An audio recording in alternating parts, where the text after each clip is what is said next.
வணக்கம் மக்களே, இது ப்ரோமோ உலகம். எல்லாரும் எப்படி இருக்கீங்க? சிவங்கி இப்போ வந்து கொச்சியில் இருக்கிறதுனால கொச்சியில் இருக்க லூலு மாலுக்கு வந்து போயிருக்காங்க. இதுதான் சிவங்கி ஷேர் பண்ணியிருக்காங்க. அதுக்கப்புறமா சிவங்கி அவங்களோட ரூம் டூர் தான் மக்களே காமிச்சிருக்காங்க. சிவங்கி ஏன் இப்போ கொச்சியில் இருக்காங்கன்னா, பாலக்காடில் சிவங்கியோட நேற்று கான்சர்ட் வந்து நடந்திருந்தது. அங்கே சிவங்கி வந்து வெறும் மலையாள பாட்டு மட்டும் பாடலை, நிறைய தமிழ் பாட்டெல்லாம் கூட பாடியிருந்தாங்க. அதை பற்றி ஃபோட்டோஸ்லாம் பார்க்கணுன்னா ப்ரோமோ உலகமில் ஏற்கனவே அப்லோட் ஆகியிருக்க வீடியோஸ்லாம் போய் பாருங்கள். சிவங்கி, ஹர்ஷ்வர்தன் இவங்க 2 பேருமே நாமினேட் ஆகி அதுக்கப்புறமா இப்போது வின்னும் பண்ணிட்டாங்க கலாட்டா அவார்ட்ஸில். அதுக்கப்புறமா அவார்ட் ஃபங்க்ஷன் போது அவங்களுக்கு அவார்ட்லாம் கொடுப்பாங்க.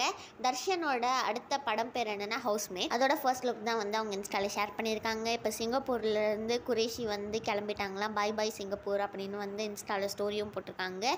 மணிமேகலை வந்து பழனியில் இப்போ கோவிலுக்கு போயிருக்காங்களா மக்களே. இந்த வீடியோ உங்கள் எல்லாருக்குமே பிடிச்சிருக்கும்னு நினைக்கிறேன். பிடிச்சிருந்தா மறக்காமல் லைக் பண்ணி ப்ரோமோ உலகம் சேனலுக்கு சப்ஸ்கிரைப் பண்ணிவிடுங்க. அப்போ தான் உங்களுக்கு நோட்டிஃபிகேஷன்ஸ்லாம் வரும்.